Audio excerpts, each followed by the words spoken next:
Apa terlihat? Lihat. Ya, terlihat, Ya, Pak. terlihat.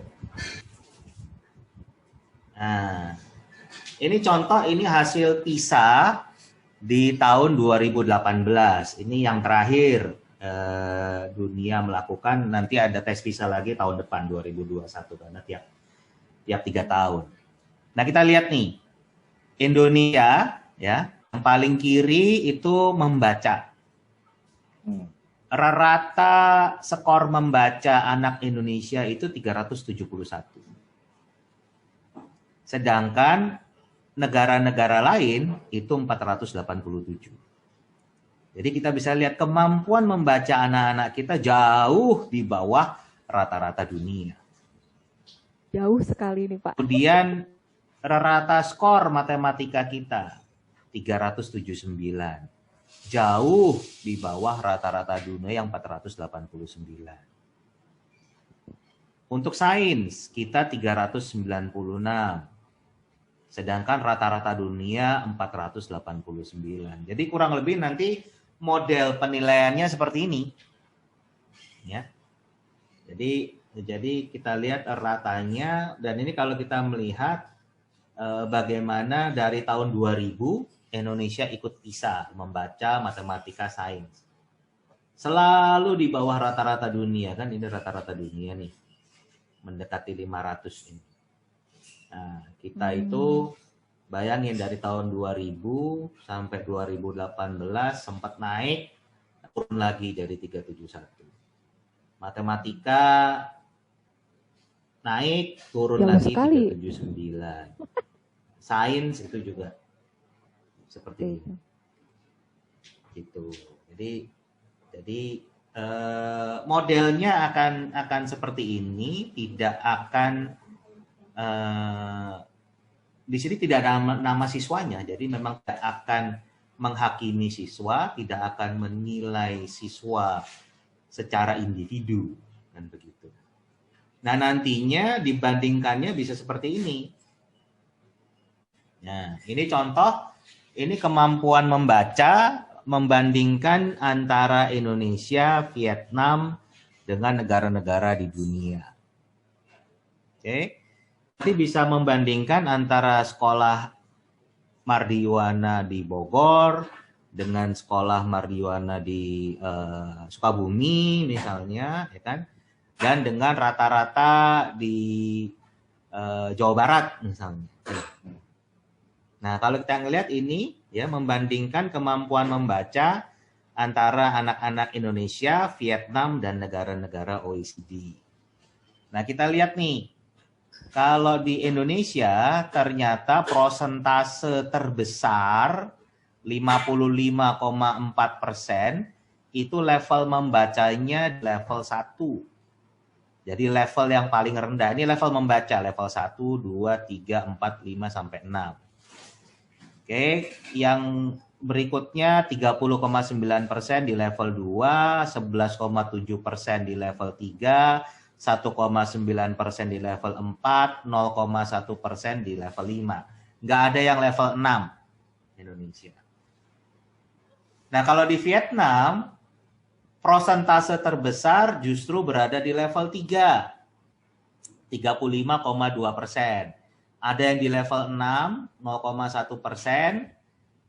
Yang level 1-nya ada juga, tapi angkanya tidak besar, 13,9%.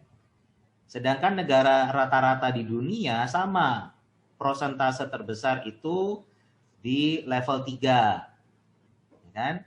Yang level 6-nya ada sedikit, level 1-nya juga ada. Nah, nanti kita bisa ngelihat penilaian seperti ini di Indonesia ini disebut kurvanya abnormal. Kenapa abnormal? Kita lihat ya. Kalau normal itu kan kurva yang begini nih. Ya kan? Dan kita yakin manusia itu lahirnya juga seperti ini. Artinya ada anak yang pinter, yang jenius banget misalnya di sini nih. Ada tapi sedikit. Ada juga anak yang kurang sebelah sini nih. Tapi juga jumlahnya tidak banyak. Prosentase terbesar ada yang di tengah-tengah di sini. Mereka yang nggak jenius, nggak juga kurang. Biasa-biasa aja lah, tengah-tengah. Nah, di Vietnam, dan negara-negara lain di dunia, kurva normal ini terjaga. Makanya yang terbesar kan yang level 3 nih, yang di tengah kan gitu. Jadi dari lahir sampai sekolah itu kurvanya normal. Nah kalau di Indonesia abnormal kan gitu. Lahirnya normal tapi setelah sekolah yang kurang makin banyak kan gitu. Jadi dengan kata lain dengan temuan seperti ini di Indonesia itu anak sekolah bukan tambah pinter kan begitu. Nah, inilah yang harus dibenahi. Jadi contoh angka atau hasil yang mau dicapai dengan asesmen nasional seperti ini, Bu. Ya, baik Pak Indra. Saya tergugah sekali itu Pak. Anak Indonesia kurang pinter gitu, gimana gurunya ya Pak? Jadi malu. Nah itu kan bisa dites tuh nanti kan gitu. Jadi kita bisa lihat nih kalau gurunya dikasih soal AKM, kira-kira hasilnya seperti apa kan gitu. Karena betul-betul yang dihasilkan nanti bukan. Jadi gini. Intinya AKM itu nggak bisa bimbelkan ya, nggak bisa dilatih kan gitu. Karena soalnya itu soal-soal yang higher order thinking skills. Soal yang higher order thinking skills itu kalau sudah dilatihkan turun nilainya menjadi soal yang lower order thinking skills. Jadi begitu. Gitu. Jadi memang tidak bisa dilatih itu Pak ya, hanya bisa melihat kemampuan memang literasi anak berarti ya. Memang kan harusnya seperti itu Bu. Jadi gini loh, inilah kenapa tadi kita bisa melihat ya mutu pendidikan kita itu sangat buruk dibanding dengan negara-negara lain. Karena cara kita belajar itu saya menyebutnya bukan belajar yang sesungguhnya, tetapi sebuah ilusi pembelajaran. Kenapa? Karena kebanyakan sekolah kita itu yang dikejar adalah bagaimana mendapatkan nilai yang tinggi. Jadi saya sedih sekali melihat cara belajar anak-anak kita sekarang lebih banyak mempelajari soal dibanding ilmunya sendiri. Jadi hafalan soal. Dan itu juga yang kita bisa lihat kan, banyak sekolah ketakutan terhadap AKM ini dan sibuk ingin mengadakan tryout tentang AKM karena mindsetnya selalu angka nilai, ya kan, bukan kompetensi. Ya kan? Jadi itu sudah terbelokkan kan gitu. Jadi yang harusnya pendidikan itu menumbuhkan kompetensi pada anak, ya kan? Tetapi di Indonesia bergeser, jadi pokoknya gimana caranya biar lulus, gimana caranya biar nilainya bagus kan gitu. Dan ini bisa diakali kan gitu. Saya ambil contoh, ini pengalaman pribadi saya. Saya kebetulan dulu kuliah di Amerika Serikat. Untuk bisa diterima di perguruan tinggi Amerika Serikat, salah satu persyaratannya itu TOEFL. Tes TOEFL kan gitu. Zaman saya itu minimal 500 baru bisa diterima masuk ke sana. Nah, karena cara berpikirnya seperti umumnya orang Indonesia lain, ya kan? Yang saya lakukan, orang tua saya siapkan adalah ikut bimbel TOEFL kan gitu. Kursus TOEFL kan gitu. Apa yang diajarkan di persiapan kursus bimbel TOEFL ini? Drilling kan? Dilatih bagaimana membiasakan diri mengerjakan soal-soal TOEFL. Jadi dilatih terus, di-drill terus. Ini kasih soal. Kemudian saya dikasih tips dan triks. Kalau soalnya begini, kemudian pilihan jawabannya begini, nanti kira-kira jawaban yang paling tepat adalah ini, kan begitu. Jadi saya dikasih cara-cara mengerjakan soal TOEFL. Nah, setelah 3 bulan, saya ikut tes kan gitu, tes TOEFL yang beneran.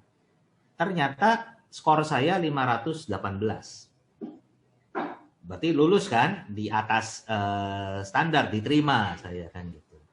Nah, begitu kuliah hari pertama, saya baru sadar kenapa ada prasyarat TOEFL 500. Karena hari pertama saya kuliah, dosennya ngomong apa saya nggak ngerti, saya ngomong apa dosennya nggak ngerti juga kan begitu. Jadi sebetulnya kompetensi atau kemampuan bahasa Inggris saya jauh di bawah 500. Tetapi saya mengakali bagaimana supaya tes TOEFL saya di atas 500. Akhirnya kan merugikan saya juga kan begitu. Jadi kurang lebih bagaimana mindset kita terhadap asesmen nasional ini juga harus diubah. Gitu. Artinya kita harus membuat bagaimana kita harus kembali yang saya sebut dengan real learning. Pembelajaran yang sesungguhnya, bukan illusion of learning. Pura-puranya belajar, kayaknya belajar, tapi ilmunya nggak ada dan gitu. Dan saya sering ketemu dengan para pendidik, saya suka bertanya dengan Bapak Ibu guru, ya kan, saya tanya.